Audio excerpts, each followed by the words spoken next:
Hi there, and thank you for joining me for today's live reading of Delay of Game by DeRudder Jackson, and this is presented by Itsy Bitsy Book Bits. Chapter 1, Taryn. Danny Chambers was back in town. The loud rumble of his vintage Mustang set my heart racing as it turned onto the street in front of my parents' house. Glancing down at the worn cutoffs and ratty balefire t-shirt, which I'd thrown on before I came out on the front porch to read, I groaned. It had been 7 months since we last saw each other, longer since we'd spent any real time together, and this outfit would be his first impression of me after all that time. Gah, couldn't be helped. As he pulled up to the house and cut the motor, I shook my head. What did it matter what I had on? He'd pay about as much attention to my clothes as he would to a new tablecloth. I could be wearing a lace string bikini, and Danny wouldn't notice. 5 seconds after we met, when he'd started his senior year at Century Valley High, he'd friend zoned me, and he'd kept me in the friend zone for the past 5 years. I gritted my teeth at the ridiculous way my heart somersaulted in my chest when he stepped from his car and pushed his aviator sunglasses on top of his head. Hey, T, you're home. The smile that broke over his face lit me up like sunshine. Pathetic. Even more pathetic, I'd made a visit home to see my parents for the weekend because Danny had mentioned in one of his recent emails he'd be discharged at the end of June. I could have waited until the 4th of July to come home, but that would have meant he'd be back for nearly 10 days before I saw him. I couldn't wait that long. God, I was beyond pitiful. Yeah, I needed a break from slinging lattes. Sliding a bookmark into the romance novel I'd barely started, I set it on the patio table beside a glass of iced tea and stood as he bounded up the stairs to the front porch. It's so good to see you, T. Wrapping me in a brotherly hug, Danny picked me up and swung me in full circle before setting me down. With a laugh, I swatted at him even as I did my damnedest to sneak a noseful of his delicious scent. He smelled of the berry citrus body wash he always used, sunshine and clean sweat. I wanted to bury my nose in his neck and stay there for a week. Something flashed in his eyes, and for a weird second, I had the idea he didn't want to let me go either. Then he dropped his arms and stuffed his hands into the front pocket of his jeans, and I dismissed that absurd idea. You're home for good now, huh? I slid my hands into the back pockets of my shorts and rocked back on my bare heels. No more jetting off around the world to save it? He snorted. You're hilarious, Taryn. But yeah, I passed my ETS physical with flying colors. I shot him a look from beneath my brows. Of course you did. Grinning, he said, my CO signed my honorable discharge papers, and at 2400 hours day before yesterday, I pointed that baby north, he gestured with his thumb at his car, and headed home. Furrowing my brow, I asked, so you've been home for a day, and you're just now hitting my mom up for cookies? His tone took on a serious note. Is that what you think? The only reason I come around here is for your moms to die for chocolate chip cookies? Yep, that and her dinners. I shot him a smug grin. Since I'm only home for today, she's cooking my favorite meal tonight. You'll have to wait for yours. His face fell. You're leaving tomorrow? Then he rallied. Guess that means I can talk Mrs. H into cooking pork chops tomorrow night. As though he'd conjured her with her name, Mom stepped into the porch with a glass of iced tea in her hand. I thought I heard voices out here. She set the drink beside mine on the table. Beaming at Danny, she opened her arms. Welcome home. It's permanent this time, isn't it? Stepping into her embrace, he laughed and said, yes and no. Mom held him at arm's length. Explain. He sent a grin in my direction. I'm not going back to the Air Force, but I am leaving town. At his pronouncement, my stomach bottomed out. He'd only been back for a minute, and he already had a foot out the door. I'm walking on to the Wildcats football team. Fall camp starts the Monday after the 4th, so I'm heading to Mountain State then. He slid me a side eye, and it took everything in me not to choke or do a happy dance. Clapping her hands, Mom turned her cheesiest mom smile onto me. That's wonderful. I had no idea. Did you know about this, sweet pea? Though I tried to suppress it, I truly did. The eye roll accompanying her use of my little kid nickname couldn't help itself. Tilting my head at Danny, I answered, no, first I've heard of it. When did you decide on Mountain State? Gesturing to the deck chairs, he waited until Mom and I were seated before joining us. From everything you've said over the past 3 years, it's obvious you really like the school, Sweet Pea. He emphasized the hated nickname with a positively diabolical grin. I bared my teeth at him and shot Mom a glare. She shrugged, but I caught the slight lift at the corner of her mouth. Ignoring my attitude, he said, I checked into their engineering program and discovered it's top 10 nationally. From what I've seen from watching YouTube videos, the football team could use an ace receiver. Waggling his brows, he smirked. All things considered, Mountain State is a good fit for me. A swarm of bees buzzed in my belly, and I gulped down some iced tea to cool them off. Wow, wow. Sipping again from my glass, I gathered my thoughts. Do you have to live in the dorms like regular freshmen? Might be kind of weird to be 4 years older than most of the guys on your floor. When I talked to the coach, he said most players except freshmen live off campus. Since I'm non-traditional, he thought I'd probably find some guys on the team who might need an extra roommate. He tipped back some tea. After living in barracks on and off for the past 4 years, I could do with a break from that kind of communal living. You want to play football? And you already reached out to the coach. As a walk-on? Struggling to wrap my head around all his news, especially the part where he was enrolling in the same college as me, I latched on to the easy questions. A cloud passed over his features. If the captain had left the service sooner, settled in one place, I might have had a chance at a football scholarship. He drank more tea and set the glass back on the table. As it was, I couldn't accumulate stats or a rocking GPA with how much we moved when I was in high school. Running his hands down the tops of his jeans, his tail when he was embarrassed or nervous, he said, I went into the Air Force so Uncle Sam could put me through college. You know that, T. I nodded. But I never gave up wanting to play football.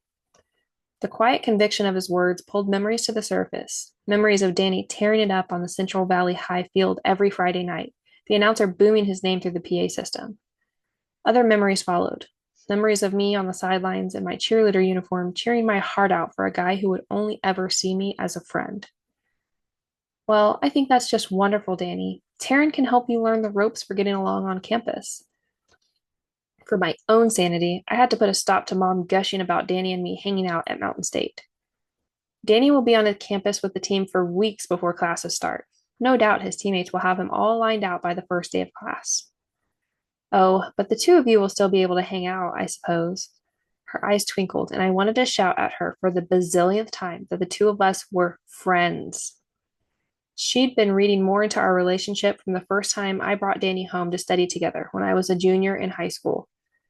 Admittedly, I'd been hoping for more too, but he'd made it as clear as glass he didn't see me as dateable. We were buddies. End of story. Yet Mom loved to feed him and fuss over him, especially after she found out his parents had divorced when he was small, and he'd spent his life as a vagabond with his dad, moving every year or two for Captain Chambers' military assignments. Mom always said she was quite happy with my sisters and me, but the big deal she made about Danny implied she'd maybe wished for a son in there somewhere with her 3 daughters. We're having chicken enchiladas for dinner. I made plenty, so I hope you plan on staying to eat. I'd never say no to an invitation to sit at your table. I've been dreaming about your food for months, Mrs. H.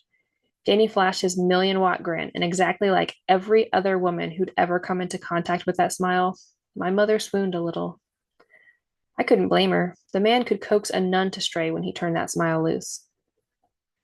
My mother grinned back at him. Well then, you should probably make plans to come over for dinner tomorrow night too. I believe pork chops are on the menu. With a wink, she stood and headed for the door. I'll leave you two to catch up. Your dad should be back from his afternoon golf outing any time now, Taryn. Dinner will be ready in 20 minutes. Pretty good timing there, Ace, I said with a smirk. As usual, the captain's cupboards are pretty bare. Another cloud rolled over Danny's features before he finished off his tea. I've only been back in town for a few hours, long enough to drop my shit off at the house, take a little nap, and run my car through the car wash. I saw your sister while I was washing my car. She said you were home for the weekend. He waggled his brows. I'm definitely up for dinner with your family, but I also hope to see you before you head back to campus. Tucking a foot under my thigh, I sat back in my chair. Huh, you're still in military mode then, yeah? Glancing down at his scruffy jeans with the holes in the knees, and not because he'd bought 'em distressed, he laughed. Does this look military to you? The corner of my mouth quirked up. I'm still trying to wrap my head around you joining the Wildcats this fall. I mean, you already reached out to the coach and everything. I fiddled with a loose string sticking out from the bottom of my cutoffs. I knew you loved football, but I guess I kind of thought you gave up that dream when you entered the military. He shrugged. I've kept up on my skills, spent time in the weight room. The coach liked what he saw from my high school film, and he liked my physical stats. I snorted a laugh. He does he? Get your mind out of the gutter, T. He shook his head, but I noticed the little smirk playing over his wide mouth. He likes my height and weight, which, by the way, are perfect for a college receiver. Yeah, I could agree with perfect. Somehow, over the past 4 years he'd spent in the service, he'd added a couple of inches to his height and stretched out the shoulders of his t-shirt until it screamed at the seams. My hands itched to explore the contours of those broad shoulders and the sculpted biceps his shirt sleeves struggled to cover. Do you go to the games? His tone told me my answer mattered. Sometimes. His brows shot up. I work most Saturdays, so I've missed a lot of games. At his scandalized expression, I hurried to add, we usually have the radio tuned to Wildcats football, so everyone in the shop can cheer for the team. That's something, I guess. Not the same as being there in person where the guys on the field can hear you. His brows came together. You were one of the best cheerleaders in high school. I thought you loved the game. I do love the game, but I also love a roof over my head. Pulling a face, I added, my scholarship only covers tuition and fees. With the three of us girls in college all at once, we all have to pitch in to help pay our rent. I shrugged. Football is cool and all, but I'm not going to pass up a shift that doubles my tips to see a game. I didn't bother to add that the most fun I'd ever had watching football was when Danny played for the Central Valley Scarlets. He rested his forearm on his knees. You're saying that after I make the team, you're not going to watch me play? You sound a touch cocky there, Ace, I said over the rim of my glass. Then I pulled an ice cube into my mouth to keep from giving myself away by saying something stupid like, if you're on the field, I'll have season tickets. Clasping his hands between his knees, he shot me a smirk. There's no question I'll make the team, T. With a smile, I said, messing with you, Danny. Before he could respond, my dad pulled into the driveway and parked his 20-year-old Chevy pickup. Reaching into the back seat, he hefted his golf bag and stepped around the front of his truck. Only then did he pay attention to the two people on his front deck, and a grin broke over his face. Hello, stranger. Back for good, are you? Dad slid his worn golf bag off his shoulder to thunk on the boards of the deck and reached a hand out to Danny, who stood to take it. Yes, sir, Mr. Hamilton. The Air Force and I split up a couple of days ago. Both of them grinned at his joke. You look the part, but I don't know if I'm convinced those flyboys made a man of you. Not like the Army would have, anyway. They exchanged another grin at Dad's opening salvo in their running rivalry, over which service branch was superior. Shaking my head, I mumbled, You two are ridiculous. Dad put a hand to his ear. What was that, Sweet Pea? My eyes rolled like marbles in my head. Why my parents had decided to revive that old nickname I thought we'd put to rest when I graduated high school, I had no idea. Then I glanced over at Danny's twinkling silver gray eyes and decided maybe I had a clue after all. Having him here was like old times, complete with all the feelings I'd worked for years to stamp out. How was your game? I asked. We just knocked some balls around on the driving range on the public course. I'm still rusty. Turning back to Danny, Dad asked, You're staying for dinner, right? No way am I missing Mrs. H's chicken enchiladas, even though Taryn plans to hoard them all. I hissed indignation, and both of them laughed. I'd better head in and clean up then, make sure I'm ready to referee. Dad chuckled at his lame joke, shouldered his golf bag, and headed into the house. Since the first time I'd brought him home, my parents had been taken with Danny. Not that I could blame them. With his gorgeous looks and southern charm, he'd spent his formative years in North Carolina. He drew people to him like bears to honey. Being good at Dad's favorite sport meant the two of them talked football like a religion. Cleaning his plate of every last morsel of Mom's food made him her favorite dinner guest. My older sister, Tally, mainly treated him with an air of bemusement. Probably her response reflected her having been out of the house for 2 years before he hit town, so she hadn't been around him much. Tina, my younger sister, vacillated between hero worship for his football prowess and torturing him as though it was her right as a younger sibling. What with all the brotherly vibes flowing off of him. In other words, Danny fit right in with my family. I was the only one who couldn't get it right with him.